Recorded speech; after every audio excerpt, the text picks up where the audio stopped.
Hello, hello. Thank you everyone for joining. I'll give folks a few seconds just to hop on and then we'll get this started. Thank you everyone for joining today.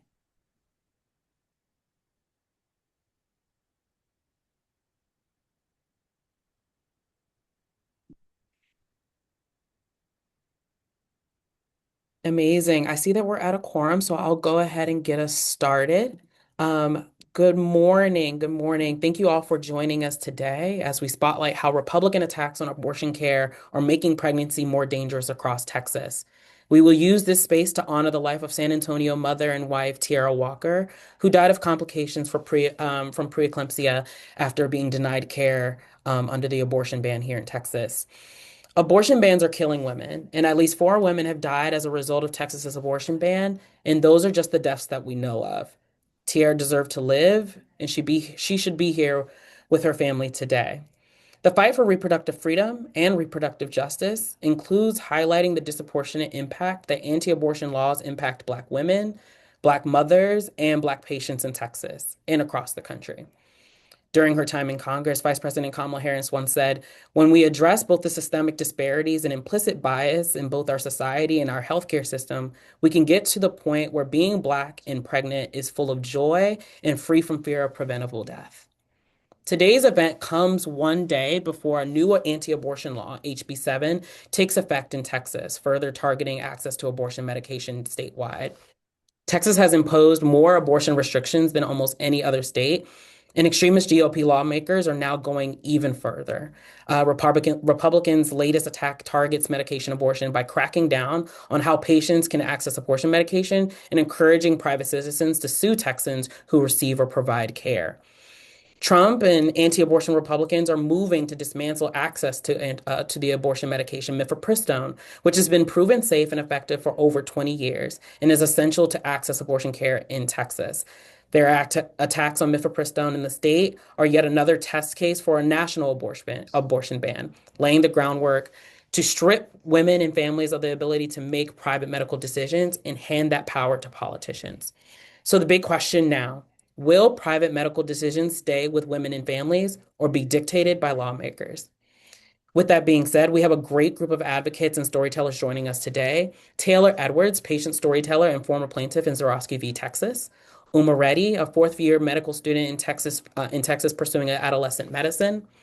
Melanie Shipley, a patient storyteller based in Texas who received abortion medication. And Caitlin Cash, a patient storyteller and also a former plaintiff in Zorowski v. Texas. With all that being said, thank you all for being here today, and I will pass the mic now to Taylor to kick us off. Thank you so much. My name is Taylor Edwards, and I want to begin by sharing a part of my journey that no person should ever have to endure.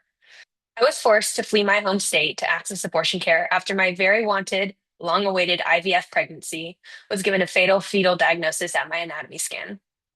In the middle of grief, shock, and rising medical risk to myself, I had to pack a bag, book a hotel, arrange a rental car, and get on a flight. Not because I wanted to, but because I had no other choice. Because the care I needed and the autonomy I deserve were taken away from me by politicians who will never meet the families that they harm. This journey broke something in me. It meant days of logistics when I could barely breathe, arranging transportation, lodging, time off work, and a medical procedure with a care team I'd never met. All while my health was rapidly deteriorating. I was fighting against the clock, terrified I wouldn't make it to safe care in time. This fear was amplified when, on the very day I was scheduled to travel to New Mexico, the clinic canceled my procedure. I was sent back to square one. I had to rebook everything: flights, appointments, hotels for a new destination, Colorado. My access to care came down to whether I could, in a moment's notice, afford to travel again and book 7 flights total just to protect my health and my future. That is the reality we live in Texas. Your access to basic healthcare depends on whether or not you're lucky. And now, as of tomorrow, a new Texas law will make that reality even more dangerous. This law bans the distribution and even manufacturing of abortion inducing medications. It empowers private citizens, neighbors, strangers, anyone to sue the people who help Texans access these medications. These bounty style laws had chilling effect. I felt it under SB 8. When we returned home from Colorado, I was terrified my husband would be targeted or sued for simply supporting me. I took extreme measures to ensure that every reservation and payment was under my name and my credit cards. Not because we broke any sort of law or what we were doing was illegal, but because the law is designed to intimidate, to make people too scared to even seek care. The path I walked, a path that was already filled with grief and impossible decisions, will now become even more narrow. For many Texans, travel may become the only option. For others, it will become no option at all. I share my story, not only for myself, but in solidarity with women like Tierra Walker. Tierra was 20 weeks pregnant when she died of a preventable complication. She begged for care. She begged for the chance to live for her son. She was denied. Her death should haunt us because she was not unique. She was a woman forced to risk and ultimately lose her life because in Texas, the right to choose was stripped away long before she needed it. Laws like the one taking effect tomorrow do not stop abortions. They stop safe abortions. They punish those of us navigating wanted pregnancies. They terrorize families. They take choices that should only belong to us and make them nearly impossible to reach.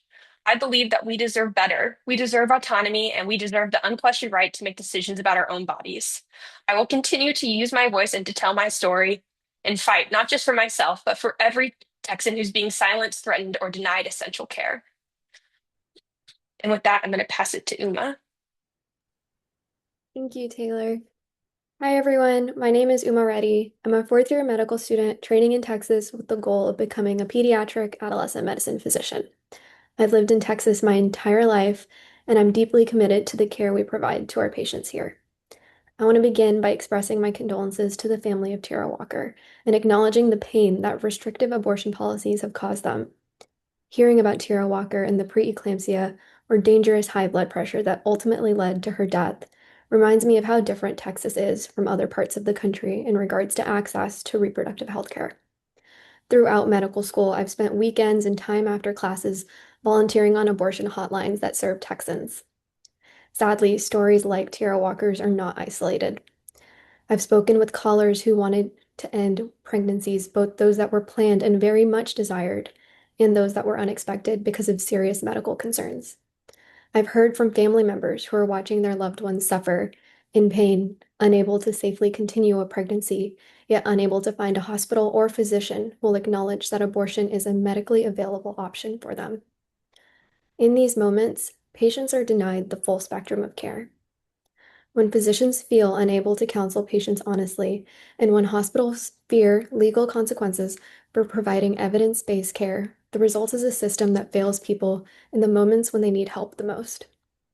No patient should ever have to cross state lines to receive essential health care. Yet this is the reality that we face in Texas, where legislative barriers and widespread fear have made pregnancy and pregnancy complications far more dangerous than they need to be. House Bill 7 worsens the situation. It increases the distance between adolescents and the support systems they rely on through distrust and fear. It creates additional barriers that prevent young people from accessing necessary medical care through medication abortion. We already know that pregnant youth in Texas are traveling out of state to receive abortion care, including underage patients who cannot consent to sex and those that have not consented to sex. This is a devastating indicator of our system's failures. These children and young people who have experienced trauma and already face enormous medical and emotional risks are being forced to leave their home state in order to receive basic health care. As a future pediatric adolescent medicine physician, and as someone who hopes to build a career serving young people in Texas, I worry about the message this sends to the next generation.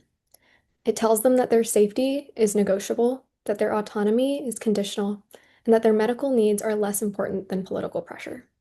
I believe that Texas can do better than this, and our patients deserve better than this. Thank you for your time. I'm going to pass the mic to Melanie Shipley. Thank you so much, Uma. My name is Melanie Shipley. I myself had an abortion as a young adult through medication abortion. Taylor said it perfect. I was lucky to be able to get care and access in my town at the time. This was before a lot of the other bans that went through. I was very lucky that I was able to have access through a local Planned Parenthood in my town. And I contribute the access that I had to saving my life at that moment.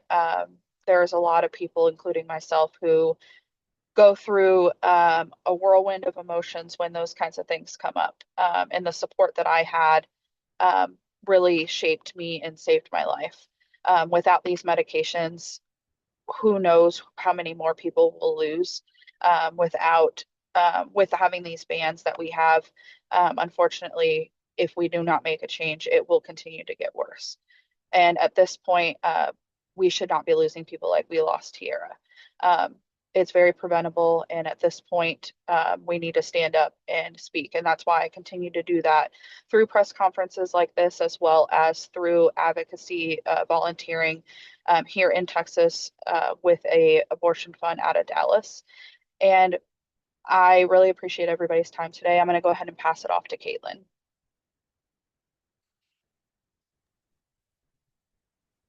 Hi, everyone. Thank you so much for being here today. I want to start here. When I read the ProPublica story, I read that Tierra saw more than 90 doctors, and not one of those doctors felt that the Texas law, in its current form, allowed them to provide the care that could have saved her life. And when I read that, through my tears, I became enraged because at some point we have got to stop believing the state's narrative that 90 medical professionals misunderstood the law. The reality is that 90 medical professionals didn't misunderstand the law. The law itself is vague. The law itself is the problem. It is so unclear and the penalties are so extreme that we are forcing doctors to second guess their training and choose legal survival over patient survival. Tierra was the same age that I am, but Tierra was a Black woman navigating a system that already fails Black women at much higher rates. And Texas's abortion bans are magnifying this systemic existing inequality. I don't know what it is like to be a Black woman in Texas, but I do know what it is like to be a white woman with healthcare, with an advanced degree and a professional career in maternal and infant health. And despite all of my privilege, I have had to fight like hell to get the healthcare that I need. When I found out that my baby's bones were going to start breaking in my womb and that at birth my son would suffocate, I was then sent home and told to figure it out. On the drive home, I remember thinking that I would rather take my own life than carry my pregnancy for another 6 months, knowing that every moment could break my child's bones. Samantha Cassiano was also given a similar diagnosis. She was told that her baby was not compatible with life.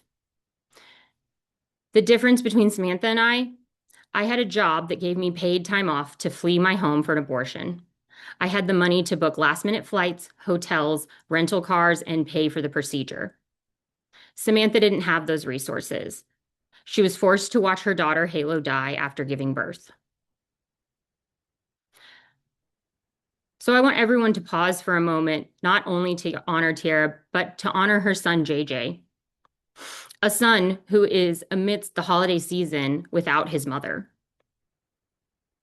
He is without his mother because of Texas's extreme abortion laws. And tomorrow we get our fourth ban. HB 7 will be the fourth cruel and harmful law that says that the government knows how to provide health care better than our doctors, that the government knows how to provide or what kind of health care we need more than we do and what our own bodies are telling us. Tierra went to 90 doctors. She knew what her body was telling her. She was in pain, she was miserable, and she was suffering, and she continued to ask for help, and they could not help her. And this is not a rare occurrence. This is not something that randomly happened. It is how the laws are designed. Tomorrow, when HB 7 goes into effect, another law that is purposely written to provide fear and to scare Texans, to make them be looking over their shoulder constantly for the neighbor that will turn them in. Someone is already pregnant right now who is going to need medication abortion. Someone is already pregnant right now whose life will be forever changed tomorrow when a new law goes into effect. My heart breaks for Tierra and JJ. It breaks because we have been screaming from the rooftops that something is happening here and no one will listen. How many more women have to die? And how many more women have to come to the brink of death? At what point did we decide that it was okay for women to just survive pregnancy and that we should be lucky and get to go home being grateful that we just lived? We need lawmakers that can do better. And with that, I will turn it back to Malachi. Thank you, everyone. I hope everyone who's attending today can hear the power in these sentiments and also understand the urgency of what's taking place here in Texas and what's happening nationwide. I want to open the floor now to any of the press who have questions, either to any of the storytellers about their stories, what's happening with HB7 in regards to abortion medication, or just what's happening nationwide as abortion bans are sweeping the nation. So I open the floor for questions. Taylor. Hi, thanks so much for this. I'm just wondering how you think this bill will affect international online groups like Aid Access or Her Safe Harbor. Caitlin, do we want to take a gander or? Yeah, I'm happy to. I have, I am unclear as to how the law will affect. I have been very optimistic to read in several national publications that groups that continue to find ways to make sure that Texans get health care and have access to safe FDA-approved medication will continue to do so. Um, what I'm actually more concerned about, Taylor, is manufacturers, distributors, pharmacists, people who handle these drugs and medications, who are trained, who know what they're doing, but because these laws are written to be vague, because they are written to be confusing, I am worried about the next woman who has a miscarriage that's unable to get the medication that she needs. Um, we heard just as recently as July 4th, a woman coming forward saying that she was having problems getting medication abortion to help her prepare for a D&C because her baby no longer had a heartbeat. I myself experienced that back in 2022 when I had a miscarriage and I was unable to get the prescription that I needed to pass the pregnancy to protect my future fertility. And so if that was happening in 2022 prior to any specific law being about medication abortion, I am incredibly fearful of what will continue to happen, that women that need this medication because it is life-saving medication. I don't know if Uma can provide more on that, but this is safe medication, and I'm afraid that women are going to have a hard time accessing it. Uma, would you like to add context to this? Yeah, I agree when it comes to mifepristone and misoprostol and the access for our patients, how crucial it is, especially in early pregnancy loss, where medication abortion can be a less invasive option for people to end or, support the end of their pregnancy, especially in cases where we're having emergency medicine or emergency department patients come in and they've had what we call a spontaneous abortion, which is the true medical term for early pregnancy loss, miscarriage. Um, we do manage that with medication, and we need access to medication for that to happen. Sadly, again, like these are not isolated stories.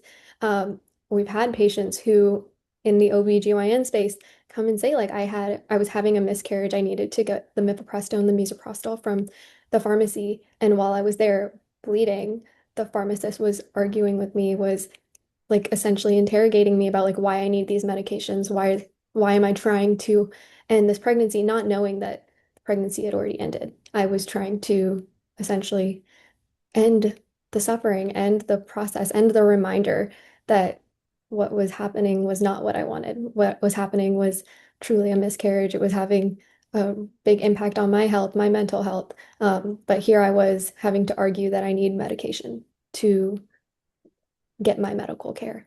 It really puts patients in really tough situations, and especially looking at it from an adolescent medicine side as well. We don't do pelvic exams for patients under 21 if we can help it, and for pregnant patients who experience pregnancy loss or any other medically necessary uh, reason to need medication abortion, DNC and DNEs should not be their first line when it comes to approaches. Medication abortion is the safest and least invasive approach to them receiving abortion care. And it's important that we contextualize that because these are young people who are needing this. And there are aspects of DNCs and DNEs that I wouldn't ask a patient to go through if I did not think that it was 100% necessary, especially in adolescent medicine.